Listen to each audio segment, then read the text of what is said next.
નમસ્કાર, આપકી અદાલતમાં તમારું સ્વાગત છે. આપકી અદાલતમાં આજે આપણે એક એવા નેતાને રજૂ કરી રહ્યા છીએ જેઓ રાજનીતિના અપરાધીકરણના સિમ્બોલ બની ગયા છે. એવા નેતા જેમણે ચૂંટણી જીતી, પરંતુ જેના પર સૌથી વધારે અપરાધિક કેસીસ ચાલ્યા. રજૂ છે આજનો કેસ આપકી અદાલતમાં. सिवान एमपी मोहम्मद शहाबुद्दीन आपकी अदालत में हाजिर था। પહેલી કોર્ટ છે જ્યાં બેસવાની પણ વ્યવસ્થા છે.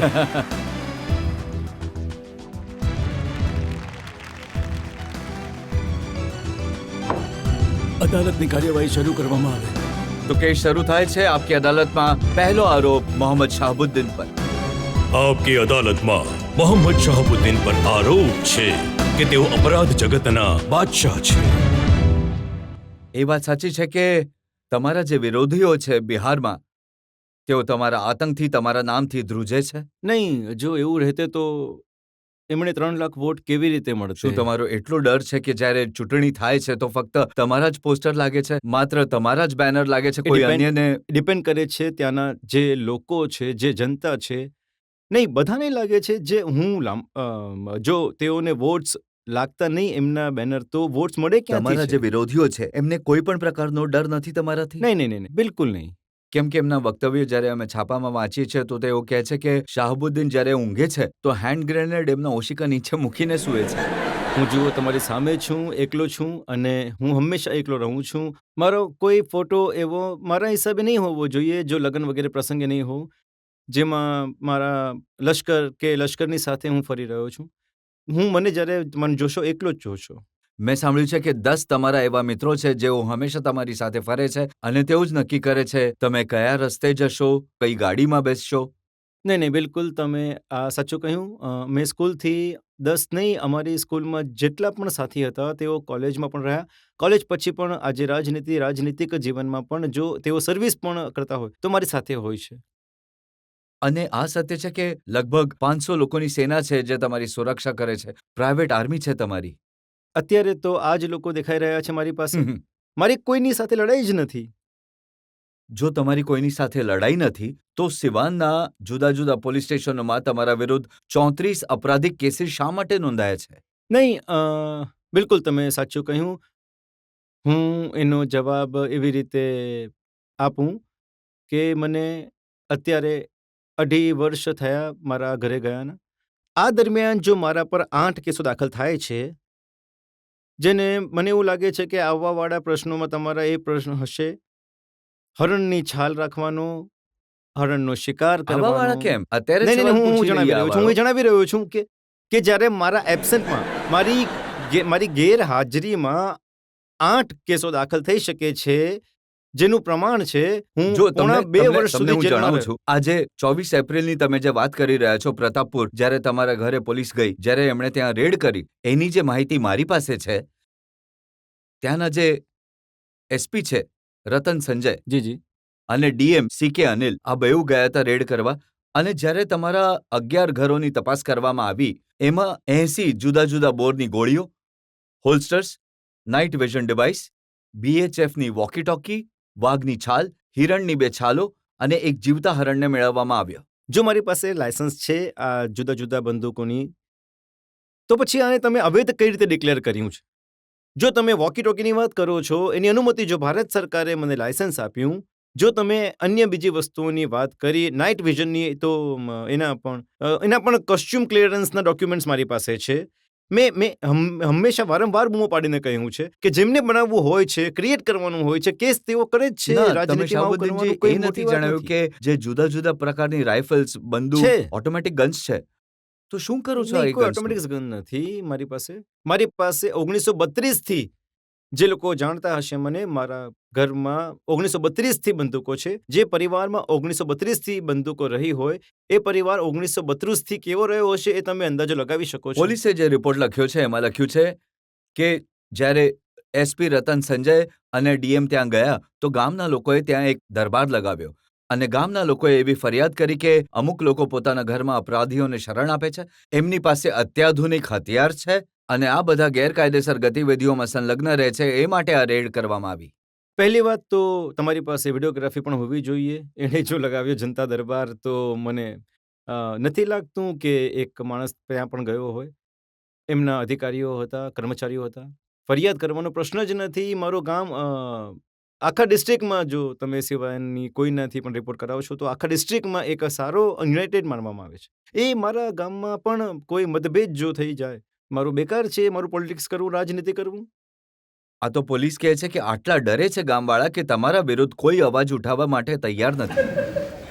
નહીં, મારું ગામ બેઝિકલી ઠાકોરોનું ગામ છે અને ઠાકોર બાય બર્થ ડરતા નથી. એ સાચું છે કે તમારું જે તમારું પૈતૃક ગામ છે પ્રતાપપુરના ઘરમાં જ્યારે પાછળ આંગણામાં ખોદકામ કરવામાં આવ્યું તો એમાંથી માનવ કંકાળ મળ્યા.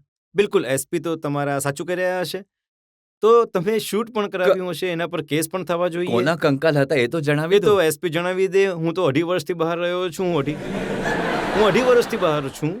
એમણે એક સીડી બતાવી છે જેમાં 19 ફોટાઓ છે, જેમાં જુદી જુદી મુદ્રાઓમાં લોકોના હરણની લાશની સાથે બેઠેલા દેખાય છે. નહીં, સાંભળ્યું છે મેં. ઘણા લોકોએ જણાવ્યું જેમણે ટીવી વગેરે જોયું છે કે આવી વાતો છે. તમે નથી જોયું? નહીં, મેં હું તમને નથી બતાવી જોયું. દઉં છું. અમે એ ફોટાઓ નહીં, તમને બિલકુલ સાચી દેખાડી વાત છે. દઈએ. પ્રશ્ન જી. ન કરશો.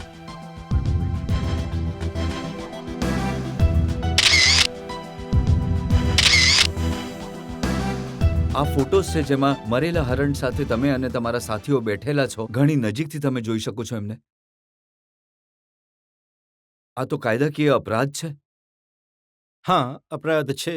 પહેલા તો આ ફોટા પર જે સંદેહ છે, જો એવી કોઈ વાત છે જેમાં વૈધતાની તમે વાત કરી રહ્યા છો, તો યુપીમાં એવો પ્રાવધાન છે અને બિહારમાં પણ ઘણી જગ્યાએ કલેક્ટરને એવો કોઈ અધિકાર આપવામાં આવ્યો છે જેમ કે તમે જોયું હશે ભાગ પર ઘણી બધી પાબંદી છે. પણ જો મેન હેન્ટર થઈ જાય છે તો સરકાર અધિકાર હોય છે અને એને પરમિટ કરે છે. યુપીમાં આવી જ રીતે જો જાનવર પાકને નુકસાન કરે છે, એને સામાન્ય રીતે ડિસ્ટ્રિક્ટ મેજિસ્ટ્રેટને ત્યાં અધિકાર છે કે એ પરમિટ કરે, એ પરમિટ આપે છે ઘણા લોકોની પાસે, મારા જાણીતા લોકોની પાસે. અને આમાં આ ફોટો ક્યાંથી બનાવવામાં આવ્યો અને ક્યાંથી મેનિપ્યુલેટ કરવામાં આવી હું નથી જાણતો, પણ એવું છે, એવું ના, પ્રાધાન્ય છે. પણ તમને યાદ તો હશે જો તમે હરણનો શિકાર નહીં, કર્યો એ તો હશે આ તો. ફોટો તો નથી. એવું પણ એવું છે કે અને એવા અમે લોકો રહ્યા છે. યુપીમાં ઘણા મારા મિત્રો છે જે શિકાર કરે છે. અમે લોકો પણ જઈએ છીએ. તો એ વિથ પરમિશનથી કરીએ છીએ પૂર્વાંચલમાં ખાસ કરીને. આ જે આપણે ફોટો જોયા એના વિશે તમારી શું સફાઈ છે? શું આ પરમિશન લઈને મારવામાં આવેલ છે? નહીં. આ ફોટાની સત્યતા હોવા પર હું અત્યારે કોઈ ટિપ્પણી નથી કરવા માંગતો, પણ એવું થાય છે. શાહબુદ્દીન સાહેબ, આ કોઈ પહેલી વાર તો નથી કે તમારા વિરુદ્ધ કોઈ ક્રિમિનલ કેસ કરવામાં આવ્યો હોય? આ કોઈ પહેલી વાર તો નથી કે પ્રતાપપુરમાં તમારા ઘર પર રેડ કરી હોય? જો ઇતિહાસ જોવામાં આવે તો 2 સપ્ટેમ્બર 1985ના રોજ માત્ર 18 વર્ષના તમે હતા તો કલમ 307 અટેમ્પ્ટ ટુ મર્ડરનો કેસ તમારા પર થયો હતો.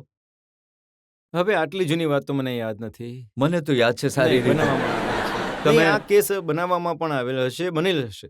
હું કહું છું કે જો અંકિત છે તો બનેલ છે જ, પરંતુ કોલેજના વખતનો હશે. સ્ટુડન્ટ પોલિટિક્સ છે, આ કોલેજના વખતનું જ હશે. કોલેજના કેમ્પસની બહારનો કોઈ કેસ નથી મારા. 34 કેસીસ છે અને જે 34મો કેસ છે છે નહીં, હતા, ટ્રાયલ થઈ ગયા. અત્યારે ચાલી રહ્યા છે આ 34 નહીં. કેસીસ. ખોટો રિપોર્ટ કોઈએ કર્યો છે. આ જ દુઃખની વાત છે કે જે જો આ તો જે સિવાનના એસપી છે, સિવાનના ડીએમ છે કે જે ત્યાંના પોલીસ અધિકારીઓ છે એમણે જે અદાલતમાં રિપોર્ટ ફાઇલ કરી છે એમાં લખ્યું છે.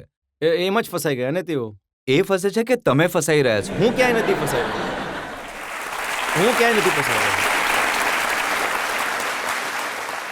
24 એપ્રિલે એકવાર રેડ થઈ હતી. હવે 22મી જૂને ત્યાંના જે નવા ડીએમ છે સંતોષકુમાર, એમણે પણ તમારા વિરુદ્ધ વોરંટ કાઢ્યો છે. હા, બિલકુલ સાંભળ્યું છે. આ તો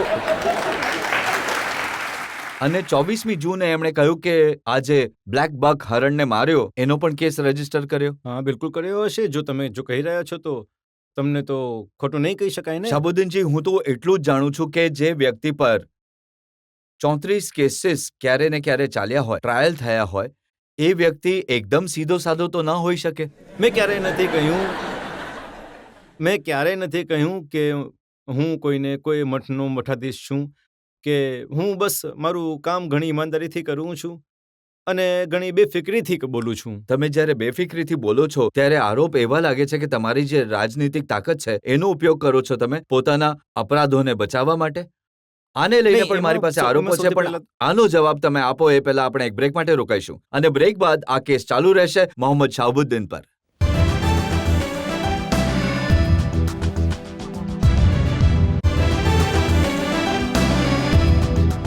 આપકી અદાલતમાં આજે આપણે જનતા તરફથી સફાઈ માંગી રહ્યા છીએ સિવાનના member of parliament Mohammad શાહબુદ્દીનથી.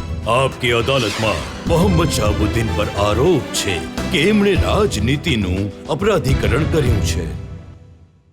Shahbuddin સાહેબ, એમ કહેવાય છે કે આખી દુનિયા તો તમને અપરાધી કહે છે, તમારા બધા વિરોધીઓ તમને ક્રિમિનલ કહે છે, પરંતુ લાલુજી ક્યારેય ક્રિમિનલ નથી કહેતા. અમે અત્યારે લાલુજીનું એ વક્તવ્ય પણ મોટો જોયું. લીડર છે, ખોટું તો નહીં કહી શકે ને. એમણે પોતાની રાજનીતિ માટે મોહમ્મદ શાહબુદ્દીનના સહયોગની આવશ્યકતા છે. નહીં, ના તો હું ક્યારે કોઈના દ્વારા ઉપયોગમાં લેવાયો, ના તો મેં ક્યારે કોઈનો ઉપયોગ કર્યો છે.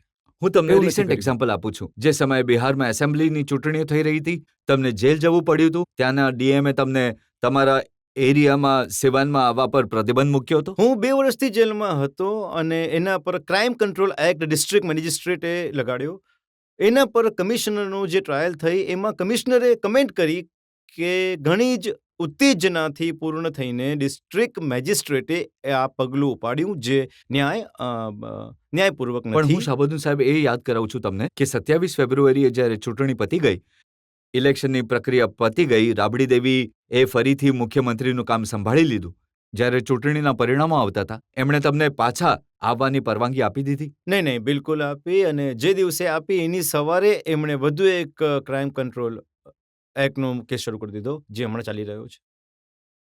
તો લાગે છે કે આ કેસીસથી પીછો નહીં છૂટે તમારો. જે વ્યક્તિ 2.5 વર્ષથી જેલમાં હોય અને 3 મહિના નીકળ્યા પછી અને એ પોતાને ઘરે નહીં ગયો હોય, એના પર જો 10 કેસો તમે લગાડી શકો છો, એનાથી અંદાજો લગાવી શકાય છે કે હું પોલીસની ક્ષમતા પર કે પોલીસની નિયત પર શક નથી કરતો, પણ ક્યારેક પોલીસે પણ એવી દુર્ભાવનાઓથી ગ્રસિત થઈને વ્યક્તિ આવી જાય છે જે આ રીતના કામ કરી પણ જાય એ તો છે. સાચું છે ને કે જ્યારે ચૂંટણી તમે લડો છો તો એમાં બાહુબળનો ઉપયોગ કરવામાં આવે છે. સિવાનમાં મીડિયા હોય છે, તમે જાણો છો કે કોન્ટ્રોવર્શિયલ ચૂંટણી થાય છે હંમેશા, તો આખી મીડિયા હોય છે. જો સિવાનનો એક પણ ફોટો એવો તમે બતાવી દો, અને ખાસ કરીને મારા ઇલેક્શનની જેમાં ખોખા લૂંટાઈ ગયા હોય, બૂથ પર કબજો કરાવી લીધો હોય, ઘણું દેશમાં બતાવવામાં આવે છે, બતાવવામાં આવ્યું છે, બિહારમાં પણ બતાવવામાં આવ્યું છે, પણ બિહારમાં સિવાનમાં જો કોઈ બતાવી દે તો હું માની જાઉં. શાહબુદ્દીનજી, ખોખા લૂંટવાની કે બૂથ કેપ્ચરનો વારો જ નથી આવતો. મેં તો સાંભળ્યું છે કે તમારો જે વિરોધી હોય છે એનું માથું વાઢી દેવામાં આવે છે. તો મારી સમજથી જો આટલા માથા વાઢવામાં આવતા તો ઘનત્વના હિસાબથી સિવાન આ દેશનો સૌથી ડેન્સ શહેર છે, તો અડધી વસ્તી થઈ ગઈ હોત. 31 માર્ચ 1997ની વાત છે. જવાહરલાલ યુનિવર્સિટીના સ્ટુડન્ટ્સ યુનિયનના લીડર ચંદ્રશેખર પ્રસાદ તમારી કોન્સ્ટિટ્યુઅન્સીમાં તમારી વિરુદ્ધ ભાષણ આપી રહ્યા હતા. ભર દિવસે એમની હત્યા કરી દેવામાં આવી. મેં કરિયર શરૂ કર્યું ચંદ્રશેખરજીની સાથે. મને જે જાણતા હશે, હું ઓલ ઇન્ડિયા સ્ટુડન્ટ ફેડરેશનમાં આવ્યો. મારે ત્યાં પહેલા હતા અને અમે બંને એક જ કોલેજના હતા, ડીએવી કોલેજથી. અને એમણે ત્યાંથી જ શરૂઆત કરી. તે ત્યાંથી દિલ્હી આવી ગયા, દિલ્હીથી પછી જેએનયુ આવી ગયા, જેએનયુમાં પ્રેસિડેન્ટ રહ્યા અને શું વાઇસ પ્રેસિડેન્ટ રહ્યા, શું રહ્યા. હું એમએલએ થઈ ગયો. જ્યારે પણ હું આવતો હતો, હું ચંદ્રશેખર સાથે જ રોકાતો હતો. મારાથી સિનિયર હતા એ દિવસોમાં હું જેલમાં હતો જ્યારે એમની હત્યા થઈ ગઈ. સૌથી વધુ દુઃખદ વાત એ છે કે જ્યારે મારા સૌથી પ્રિય સાથીની હત્યા થાય છે અને મને એમાં અપરાધી મીડિયાના માધ્યમથી મીડિયા નહીં શાહબુદ્દીનજી, મીડિયા નહીં. મીડિયા જ આ એટલે કે સીબીઆઈ નહીં. સીબીઆઈ જે તપાસ કરી અને સીબીઆઈ જે ચાર્જશીટ કરી છે, સીબીઆઈની ચાર્જશીટમાં જે 6 લોકો છે એમાં તમે મેઇન અક્યુઝ છો અને સીબીઆઈએ કહ્યું કે તમે કોન્સ્પાયર કર્યું અને એ કિલિંગને ડાયરેક્ટ કર્યું. નહીં, એવું કંઈ પણ નથી. સીબીઆઈને જ્યારે પણ આ જે કેસો જ્યારે આપવામાં આવ્યા હતા સીબીઆઈને, ત્યારે માલેવાડાએ જે એફઆઈઆર કરી હતી એમાં એ હતું. સીબીઆઈનું જે ફાઇનલ રિપોર્ટ વાંચશો તો એમાં તમને વાત ઘણી સાફ થઈ જશે કે જો રહેતો તો હું એક્યુઝ હતો રહેતો ને હું એમાં બિલ પણ નથી. હું તો કોઈ બીજી જેલમાં હતો. જે લોકો પકડાઈ ગયા હત્યા કરવાવાળા, એ લોકોના તમારી સાથે ઊંડા સંબંધો સાબિત થયા. ધ્રુવ જયસ્વાલ, નહીં, બિલકુલ. રુસ્તમ મિયા, શેખ મુન્ના અને મોહમ્મદ રિયાઝુદ્દીન. નહીં, ધ્રુવ જયસ્વાલ સાથે મારા ઘણા ઊંડા સંબંધ છે અને મેં સીબીઆઈના જે મારી જે સાથે જે ઇન્ટરેક્શન થયું, જે સ્ટેટમેન્ટ છે એમાં પણ છે. ધ્રુવ જયસ્વાલ મારી ગાડી ચલાવતા હતા. એ આજે પણ મારા સારા બિઝનેસમેન છે, પણ એ જે તમે 10 ગ્રુપમાં તમે જે કહ્યું એમાં પણ અનેક છોકરો કે મારા ગામનો છે. સ્વાભાવિક છે કે જ્યારે ગામનો હશે તો હું કેવી રીતે ના પાડી શકું કે મારી જાણમાં નથી. તો આ લોકો પણ એક્યુઝ છે કે નથી, સીબીઆઈએ કયા પોતાની ચાર્જશીટમાં એમને દાખલ કર્યા છે? એ પણ સાચું છે કે એફઆઈઆરમાં એમના નામ હતા અને એમની ધરપકડ તમારા ઘરેથી થઈ. કોની? અમારા ઘરેથી ક્યારે? આજ સુધી કોઈની ધરપકડ થઈ નથી. જો એમણે લખ્યું છે કે Dhruv was arrested from the house of the MP on February 21 February જુઓ, તો મેં 1998 ના. તમને કહ્યું સફાઈમાં કે મારી ગાડી મિત્ર પણ હતા અને ગાડી પણ ચલાવતા હતા અને આજે પણ છૂટીને મારી ગાડી ચલાવે છે. તો આ ગુનો સાબિત નથી થતો, અંડર ટ્રાયલ કેસ છે. જો ગુનો સાબિત થશે તો અદાલતમાં સજા આપશે. પણ તમે એને ના ન પાડી શકો કે તમે આ કેસમાં ઇન્વોલ્વ છો અને નહીં, આ નહીં. એક એવો કેસ છે કે આ જે બધા લોકો ઇન્વોલ્વ નથી, હોઈ જ નહીં શકે. મારી આટલી નજીકના મતલબ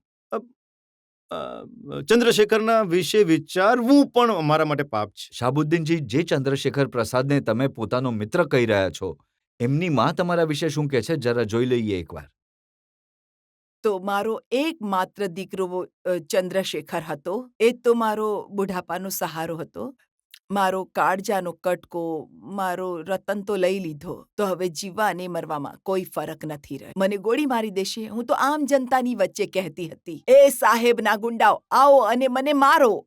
દરબારના જેપી ચોક પર લોકો કહેતા હતા, નહીં નહીં નહીં, આવું નહીં બોલો, એ લોકો તમને મારી દેશે. અરે મને મરવાનો ડર જ નથી.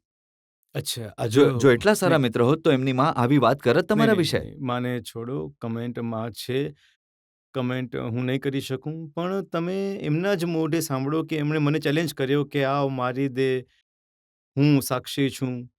એમનો વાળ પણ વાંકો થયો છે. એમને કોઈએ ગાળ પણ આપી, તું પણ કહ્યું, એમના ઘરે એકલી શાહબુદ્દીનજી, રહે છે. તમારી વાતોથી લાગે છે કે તમે એવી જ તમારી ઇમેજ ઈચ્છો છો જેવી વીરપ્પનની હતી. હું કોઈની સાથે સરખામણી કરવા નથી ઈચ્છતો. હું વીરપ્પનને ઘણી સારી રીતે જાણતો પણ નથી. હું ઘણા સાધારણ પરિવારથી આવું છું. માત્ર સાધારણ વ્યક્તિ છું, સાધારણ વિચાર રાખું છું. એમની ઇમેજ એવી તો- હતી ને કે જે રોબિનહુડની ઇમેજ હોય છે કે પૈસાદારોથી પૈસા લૂંટો, ગરીબોને પૈસા હું આપો. રોબિનહુડને પણ નથી જાણતો. હું ગ્રામીણ પરિવારથી આવું છું. હું સીધો સાદો વ્યક્તિ છું. પણ એ સાચું છે કે તમારી જે કોન્સ્ટિટ્યુઅન્સી છે ત્યાં તમારા ડરથી ડોક્ટર વધારે ફીસ નથી લેતા, તમારા ડરથી સ્કૂલોમાં વધારે ફીસ નથી લેવાતી. નહીં, હું હવે માત્ર જો ડર જો કહેવામાં આવે તો હવે તમે લોકો કહેતા રહો, મેં ક્યારે જવાબ નથી આપ્યો. આ પહેલી વાર છે કે હું ક્યાંક મારા ઘરની બહાર ક્યાંક કોઈક અદાલતમાં રજૂ થયો છું. તો હવે આના પર શું કહી શકું છું કે કોણ કહે છે, પણ બસ એ છે કે હું એક દીવાના જેવો છું જે પોતે સળગીને બીજાને અજવાળું આપવાનો પ્રયત્ન કરું છું. હું બિલકુલ જો જે કારણે હોય લાભ થવાનો છે, લોકોને લાભાન્વિત થઈ રહ્યા છે, તો બસ હું એનાથી સંતુષ્ટ છું. શાહબુદ્દીનજી, ઘણી લાંબી યાદી છે આરોપો અને સવાલોની. મોહમ્મદ શાહબુદ્દીન પર આપકી અદાલતમાં જનતાના કેસનો વધુ એક દોર બ્રેક બાદ.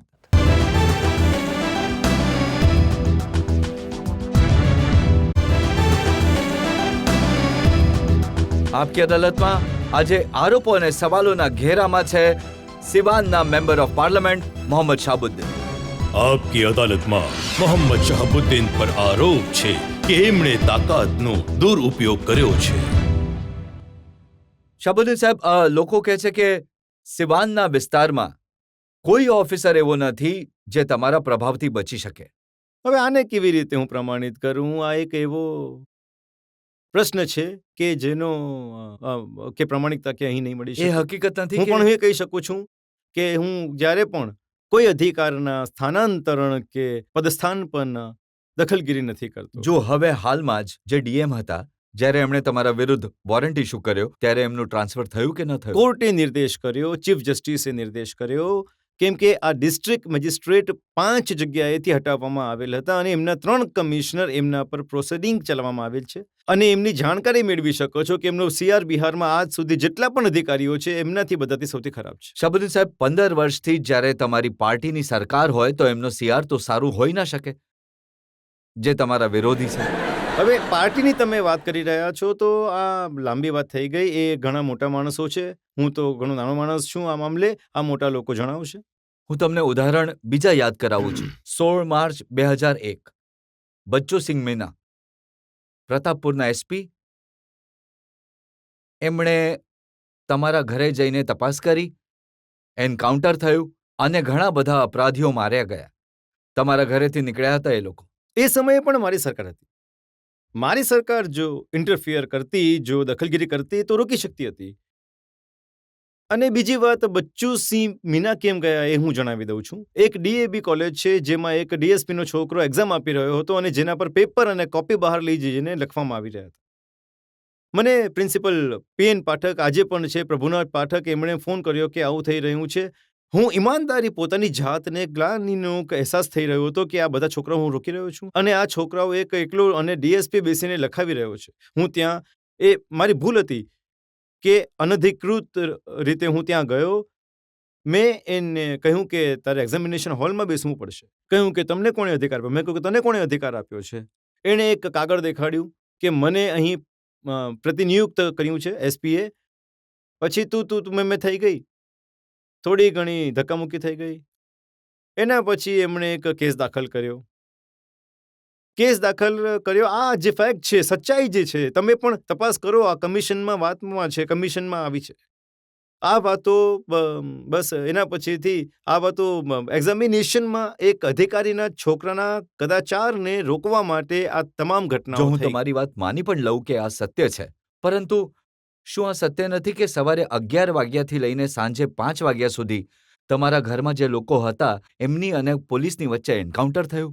અરે સાહેબ, એ જોવું જોઈએ કે ઘરમાં હતા કે એ મારા વિલેજર હતા.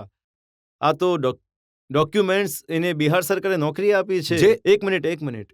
એમાં 4 એવા લોકો હતા જે 5 દિવસ પહેલા અરબથી રજા પર આવ્યા હતા. એમના વિઝા, પાસપોર્ટ, ત્યારે તો અદાલતે નિર્દેશ આપ્યો કે નોકરી કરવા માટે. એમના પરિવારજનોને, એમની પર હત્યાના 8 કેસ દાખલ થયા છે. એમની પાસે હથિયાર હતા અને એમણે પોલીસ પર ગોળી ચલાવી. હવે પોલીસ જો કહી રહી છે તો હોઈ શકે છે.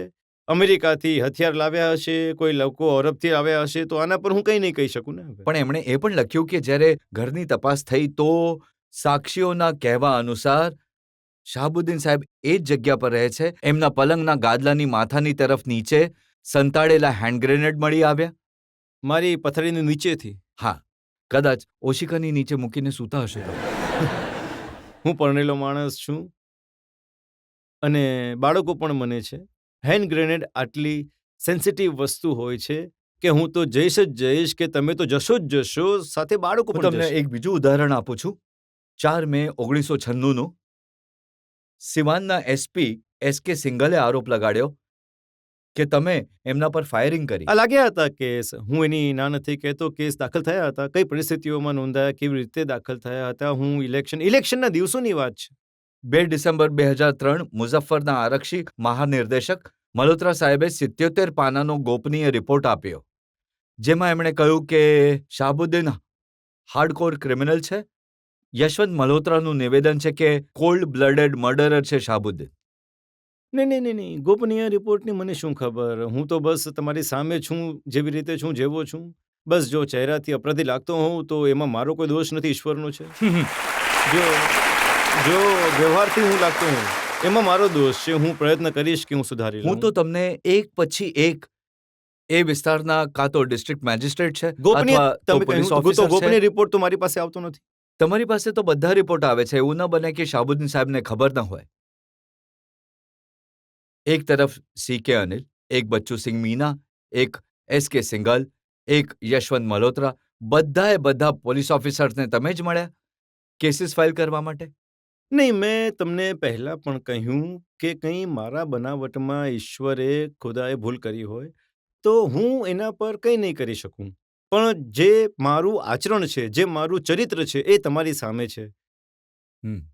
જે મારું અત્યારનું જે છે, જો એનાથી હું ક્રિમિનલ લાગુ છું તો આપકી અદાલતમાં છું. જનતાને પૂછે એમના મનમાં તમારા વિશે શું સવાલો છે. જ્યારે પણ કોઈ મહત્વપૂર્ણ ઘટના થાય છે અથવા કોઈ દુર્ઘટના થાય છે તો એ સમયે તમે હંમેશા જેલમાં જ હોવ છો. શું આ એવો કોઈ પ્લાન હોય છે કે ઘટના થશે એ સમયે હું જેલમાં હોઈશ કે હું જેલમાં હોઈશ ત્યારે ઘટના થશે? આવું તો લગભગ મોટા ક્રિમિનલ કરી જ શકે છે. નહીં, બિલકુલ આ સંજોગને તમે જે વસ્તુ સાથે જોડી દો છો, મારું એક ડિસ્ટ્રિક્ટ છે, 15 વર્ષમાં એક અપહરણ પણ નથી થયું અને ના કોઈ એક પ્લાનિંગ કિલિંગ થયું છે, એક પણ નહીં. અપરાધ કરવાવાળા જ્યારે ગેંગ લીડર બની જાય છે તો અપરાધ કઈ રીતે થશે? નહીં, આ વાત તો તમે કરી અને આ જ વાત પોલીસે પણ કહે છે. જે લિસ્ટ તમારી પાસે છે, ઓછામાં ઓછું જનતાને એ તો જણાવી દો ને કે કેમ બધા પોલીસ ઓફિસર, બધા ડીએમ તમારી પાછળ પડી જાય છે. જો એ શબ્દનો પ્રયોગ હું આ અદાલતમાં નથી કરવા માંગતો.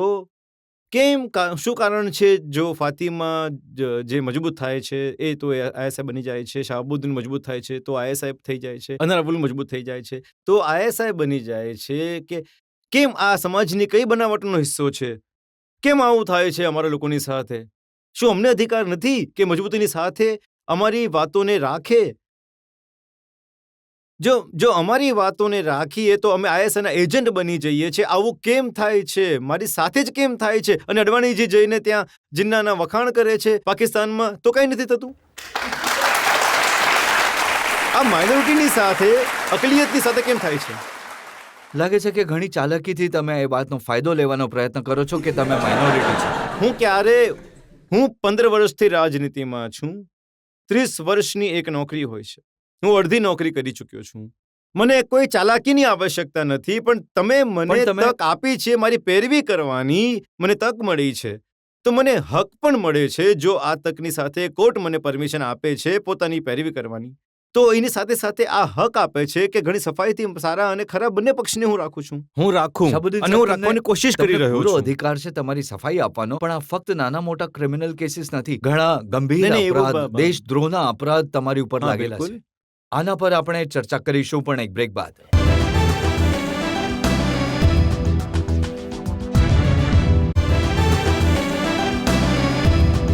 આપકી અદાલતમાં આજે આપણે જનતા તરફથી કેસ ચલાવી રહ્યા છીએ મોહમ્મદ શાહબુદ્દીન પર, સિવાનના એ એમપી જેમના પર 34 અપરાધિક કેસીસ છે. આપકી અદાલતમાં મોહમ્મદ શહાબુદ્દીન પર આરોપ છે કે એમણે દેશના હિતની વિરુદ્ધ કામ કર્યું. શાહબુદ્દીન સાહેબ, ઘણા મોટા મોટા પોલીસ ઓફિસર્સ છે જેમની કદાચ તમે બદલી કરાવી દીધી કે જેમને નોકરીથી હટાવી દીધા. એક એમનામાંથી છે ડાયરેક્ટર જનરલ ઓફ પોલીસ રહ્યા હતા ઓઝા સાહેબ. એમણે તમારા વિશે શું કહ્યું એ એકવાર જરા તમે સાંભળી લો. શાહબુદ્દીન બહુ મોટા અપરાધી છે. હત્યા, ડકેતી, કિડનેપિંગ, કોઈ પણ એ પ્રકારની સૌથી મોટામાં મોટો અપરાધ નથી જેનો નિર્દેશન એ ન કરતા હોય, કાં તો એમણે પોતે એમાં ભાગ ન લીધો હોય. આઈએસઆઈના એજન્ટ છે, જેમનું પ્રમાણ પણ છે, અને સીબીઆઈ પણ કહી રહી છે કે એમણે એમના રિપોર્ટમાં લખ્યું છે, ખાસ સીબીઆઈ પણ કહી રહી છે. એ પ્રકારનું પ્રમાણ દિલ્હી પોલીસની સામે આવ્યું હતું કે અલ-કાયદાની સાથે એમનું કનેક્શન છે. અલ-કાયદાથી અને કાશ્મીર ટેરરિસ્ટથી એમને AK-47 અને આર્મ્સ એમને મળે છે. આ કોઈ સાધારણ વ્યક્તિ તો નથી. નહીં, આ તો નહીં. બિહાર સરકારમાં ડાયરેક્ટર જનરલ ઓફ પોલીસ અને એ સરકારના ડીજીપી જે પાર્ટીના તમે છો. નહીં, બિલકુલ. આ ઇલેક્શન પણ લડ્યા હતા. જ્યારે તમે નોકરીથી કઢાવી મૂક્યા તો ઇલેક્શન તો ઇલેક્શન લડશે જ. લડવાની જ તૈયારી કરી રહ્યા હતા. એટલે ઇલેક્શન લડવાની જ તૈયારી કરી રહ્યા હતા. અને જ્યાં સ્ટેટમેન્ટ આપ્યું એની પાસે મારું પણ એક સ્ટેટમેન્ટ હતું કે આ મોસાદના માણસ છે તો એ મોસાદ તો થઈ નહીં ગયા, હવે એના પ્રમાણ જોઈએ. એટલે હવે એ શું કહી રહ્યા છે, એ એમની રાજનૈતિક આકાંક્ષા હતી જે પૂરી કરી. 1800-1700 વોટ મેળવ્યા હતા પાર્લામેન્ટમાં. તો પબ્લિક જો એમને એટલા પસંદ કરતી હતી તો હજુ વધારે જો વોટ એમના મળતા. વિશે જે મીડિયામાં છપાયું એ હતું કે લાલુ યાદવ તમને ફિક્સ કરવા ઈચ્છતા હતા તો પહેલા એમણે ડીજીપી સાહેબનો ઉપયોગ કર્યો નહીં, તમને નહીં. જેલ મોકલવા માટે. એક મિનિટ મારે કહેવું છે. આ હમણાં એક યુપીમાં કેસ ચાલ્યો છે. યુપીના એક્સ ચીફ મિનિસ્ટર, ચીફ સેક્રેટરીનો. આમના એ વેવાય છે. હમણાં એક રેડ બેડ પડી હતી હું તો ત્યાં. બિહારની વાત કરું નહીં, છું. નહીં, વારંવાર બધા સગા તમે યુપી સંબંધી, જતા નહીં, રહો નહીં, છો. હું બધા સગા સંબંધીની વાત, એને હું જેવો હોઈશ મારી પેઢી પણ એવી જ હશે. હું તો ને? તમને પૂછું છું કે શું એ સાચું નથી કે જ્યારે એમણે તમને જેલ મોકલ્યા એના પછી એમને ડીજીપીના પદથી હટાવી દેવામાં આવ્યા? નહીં, એ તો પોતાની સર્વિસમાં એ રિઝાઇન કરીને ગયા હતા કદાચ. રાજનીતિ, ઇલેક્શન આવી ગયું હતું એવી લડવા એવી માટે. પરિસ્થિતિઓ ક્રિએટ કરી નહીં, નહીં, દેવામાં આવી. ચૂંટણી લડવા માટે. ચૂંટણી લડવા માટે જેડીયુથી એમને ટિકિટ મળવાની હતી. જેડીયુએ કહ્યું કે સિવાનથી લડો તો અમે ટિકિટ આપીશું. એમણે ના પાડી કે સિવાનથી હું નહીં લડીશ, તો કહ્યું કે હું ટિકિટ નહીં આપીશ. તો પછી એ બેગુસરાયથી લડે. ડીજીપી સાહેબે આરોપ લગાડ્યો કે અલ-કાયદા સાથે સંબંધ છે, આઈએસઆઈ સાથે સંબંધ છે. બિલકુલ, હું જ્યારે જેલમાં હતો એમણે આરોપ લગાવ્યો હતો. તો મણુવર હુસૈન રાણા એક શાયર છે, એમણે મને લખીને મોકલાવ્યું હતું कि उसने इसलिए मुझे बलवाई लिखा था कि मेरे घर के एक बर्तन पर आईएसआई लिखा था. હમ. અને એ જે આઈએસઆઈ જો તમે કહો છો ઇન્ડિયન સ્ટાન્ડર્ડ ઇન્સ્ટિટ્યુશન, તો હું છું. હું આ જ સમજવા માંગુ છું. 7 ફેબ્રુઆરી 1999 હિઝબુલ મુજાહિદ્દીનના એક આતંકવાદી મુશ્તાક અહેમદ આગાની ધરપકડ થઈ હતી અને એમણે સ્વીકાર કર્યો કે એ તમને સારી રીતે જાણે છે અને તમારી આતંકવાદી સંગઠનોના લોકોથી ભેટ કરાવતા હતા. હવે આ સ્ટેટમેન્ટ મને કોઈએ પૂછ્યું નથી. જો તમે આજે પૂછી રહ્યા છો, તો મેં કાશ્મીરમાં ઓછામાં ઓછા 500 છોકરાઓને પોતાની રીતે મેં મારા એસોસિએશનની ડૉક્ટર બનાવ્યા છે. તો 500 ફેમિલીને તો હું વ્યક્તિગત જાણું છું અને આજે પણ હું એમના ત્યાં જાઉં છું. કાલે પણ જઈશ અને ગઈકાલે પણ જતો હતો. તો મેં કહ્યું કે જે મારા સંબંધો જૂના છે, જે પહેલાના હતા, જે આજે પણ છે, તો આ 500 ને ભલે મેં ભલે ડૉક્ટર એમાંથી 500 કોઈ ફેમિલીને હિઝબુલ હું મુજાહિદ્દીનનો કમાન્ડર હોય. નહીં, ઘણા બધા એવા હોય છે જે ડીયુમાં પ્રોફેસર હોય છે, એમને ત્યાં કોઈ બીજી વાત નીકળી આવે છે, તો એના કોઈ પેરામીટર, કોઈ ડીયુમાં પ્રોફેસર હતા અને એમને ત્યાંથી નીકળી આવ્યું કે કોઈ બીજા સાથે આપણી પાર્લામેન્ટમાં જે એટેક થયો હતો એમની સાથે સંબંધો નીકળ્યા, તો એ મીટરમાં હું નહીં, એ મેટર હું નથી જવા તમારા ઈચ્છતો. સંબંધો છે કે નથી? નહીં, મારા 500 ફેમિલીને મેં 500 છોકરાઓના ડૉક્ટર બનાવ્યા છે અને 500 ફેમિલીને હું જાણું છું. એ 500માં કોણ કેટલા મુસ્તાક છે હું કેવી રીતે કહી શકું છું? પણ 500 ડોક્ટર બનાવતા બનાવતા જો તમે એક પણ આતંકવાદી બનાવી દીધો તો દેશનું તો નુકસાન થઈ જશે ને. બિલકુલ, તમે સાચું કહ્યું. હું પહેલો માણસ હોઈશ કે જ્યારે આપણે ત્યાં વોર ચાલી રહી હતી, જેને કારગિલ કહે છે, મારી પાસે એ સમયના રાષ્ટ્રપતિની ચિઠ્ઠી છે. તો મેં એક મેલ કરીને રિક્વેસ્ટ કરી હતી કે હું એનસીસી ટ્રેન્ડ છું, સ્કૂલમાં, કોલેજમાં હું બંદૂક ચલાવી શકું છું. હું પહેલો પાર્લામેન્ટરીયર હોઈશ જેણે કહ્યું હતું કે મને પણ તક આપવામાં આવે. હું ઈચ્છું છું કે જો હું મરું તો સરહદ પર મરું. તો મારી પાસે એમની ચિઠ્ઠી છે, એમના જવાબની ચિઠ્ઠી પણ મારી પાસે છે. પણ મારી પાસે પણ એક ચિઠ્ઠી છે જેમાં એ લખ્યું છે કે શાહબુદ્દીન સાહેબ શ્રીનગર ગયા હતા. એમણે મુશ્તાકના ઘરમાં હિજબુલના કુપવાડાના પ્રમંડલીય કમાન્ડર ફારૂક મિથલ સાથે મુલાકાત કરી હતી અને એમણે કહ્યું હતું કે તમને આત્મરક્ષા માટે અસ્ત્રો-શસ્ત્રોની જરૂર છે. આગાએ સ્વીકાર કર્યું કે 2001માં એણે એકવાર ફરીથી ઘાતક હથિયારોની ખેપ શાહબુદ્દીન સુધી પહોંચાડી હતી અને આ વખતે AK-47 પિસ્તોલ અને કારતૂસ ફળોની પેટીમાં ભરીને મોકલ્યા હતા. નહીં, મારી પાસે તો મારી રાઇફલ સિવાય કોઈ શસ્ત્ર નથી ક્યારે રહ્યું. પણ આ સમાચારો તો મેગઝીન્સમાં છાપાઓમાં છપાયા હતા. તમે ક્યારે ના નથી નહીં, કહ્યું? મને કોઈએ પૂછ્યું નહીં. હું તો ઘણીવાર આ અદાલતની નોટિસ ગઈ ત્યારે ઘણી મુશ્કેલીથી હું આવ્યો છું. તો જ્યાં સુધી મને પૂછશે નહીં, અરે વગર પૂછે તો હું ઈશ્વરને ત્યાં પણ નથી જતો, તો બીજાને કોઈને ત્યાં તો હું શું જઈશ? આપકી અદાલતમાં મોહમ્મદ શાહબુદ્દીનની સફાઈ પર જનતાના જજનું શું કહેવું છે એ જોઈશું એક બ્રેક બાદ.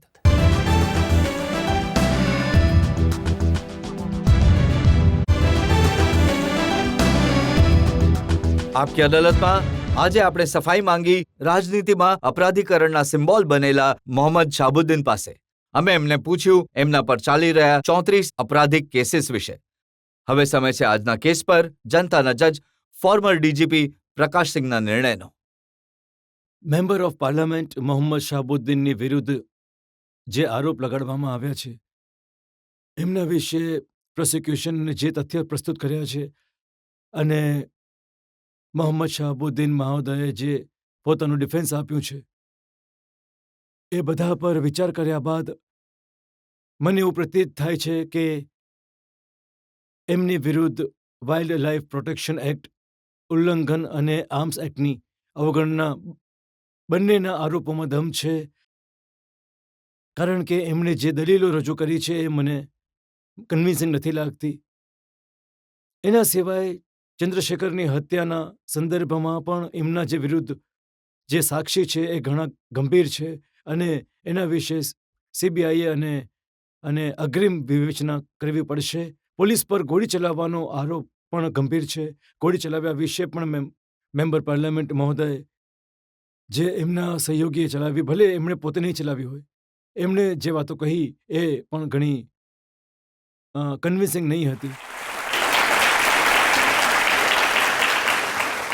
આપકી અદાલતમાં આજે આપણે જનતા તરફથી સફાઈ માંગી મોહમ્મદ શહાબુદ્દીન પાસે, સિવાનના એ એમપી જેમના પર ઢગલાબંધ અપરાધિક કેસીસ છે. એમની સફાઈમાં કેટલો દમ છે એ નિર્ણય તમારે કરવાનો છે. આપણે મળીશું આવતા અઠવાડિયે એક નવા વ્યક્તિત્વ સાથે, એક નવો કેસ લઈને. ત્યાં સુધી નમસ્કાર.